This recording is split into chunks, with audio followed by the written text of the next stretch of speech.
Morning, neighbors. This is Bryant with an update from my campaign on May 24th, 2012. Well, neighbors, we had a little bit of a local celebration here in my hometown of Galva over the passage of a motion to allot about $8 million for a new school gymnasium. I have to be honest, so I'll come out as being one of the 38% approximate who voted against said motion. Perhaps it's just my humble personal standing, but $8 million just seems like a lot of money to me. And we do happen to be in an economic recession, by the way. Now, it's arguable that the school will be able to generate revenue off of it once the gymnasium is completed. But in the meanwhile, I worry a bit about the completion of the project and the toll it may take on us in regards to taxes. Regardless, we'll hope for the best. Still, it gives me more encouragement in my campaign for the state senate, because I have long theorized that we can afford to trim the education budget, and this now proves it to my mind. Of course, I know that anything related to sports and athletics is a sacred cow in these parts, and pardon me for thinking that academia or curriculum content may be more important, but that's really beside the point. I've long held an ideology that personal responsibility is a virtue, whereas the lack of it is a vice. And responsibility for ourselves includes a number of things. Your finances, for example, are your own personal responsibility. Your habits, your hobbies, your health, your debts, loans, property, career, public and private lifestyles. These are all good examples of things for which you alone should be responsible, in my mind, and I think most sensible people would agree, yet somehow we never seem to manifest this realization.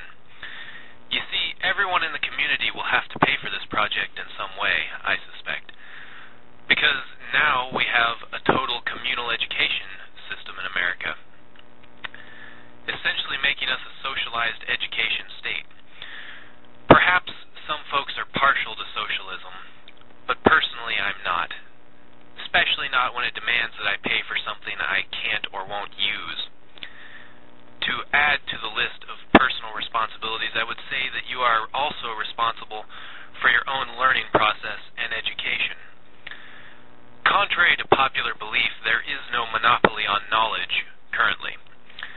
The federal government has not started banning or burning books yet, although they are actively seeking to censor the internet.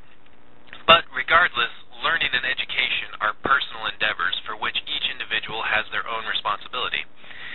If you are curious about life and this creation, and you are determined, then it is likely that you will find some way to learn whatever it is that you want to know.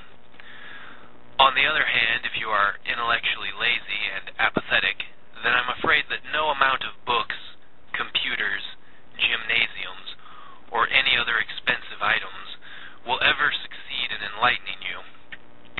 If you have no thirst for knowledge after all, then what is there to satisfy?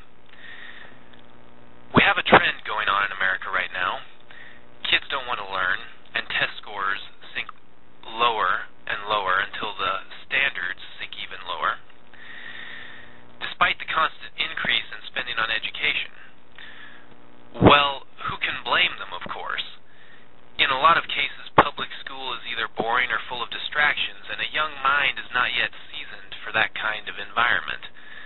This is a problem that parents need to address themselves, in my opinion. But either way, I think that increasing the focus on athletics is only going to provide another distraction. I'm sorry to be so unaccommodating, but I'm actually quite happy to be willful and highly critical of these socialistic measures.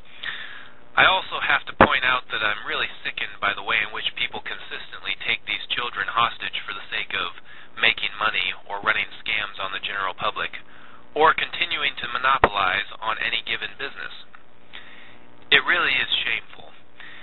And I know that a lot of kids came out and supported this project, but I consider that a given, really. With the version of economics that they've probably been taught, if any at all, I'm sure they don't think any of this will affect them, at least not for the moment. and tighter to our wallets. As for the bit about exploiting children, I should clarify.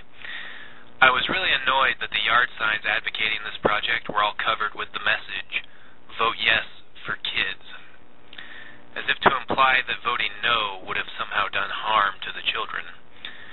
Rather than just simply making it an issue of spending for the project itself, they instead made it entirely about the children. Really, can't we be rational adults without dragging emotionally charged rhetoric into the mix? We can be civil, can't we, folks? I hope so. And I hope that your project actually does manage to raise a profit for all our sakes. Speaking of my fellow citizens here in Galva. As for the rest of the district, I've been reading up on the news in your areas as well, and hopefully I'll have something for you at a later date. Until then, I thank you for your time, neighbors, and as always, I'm yours in liberty.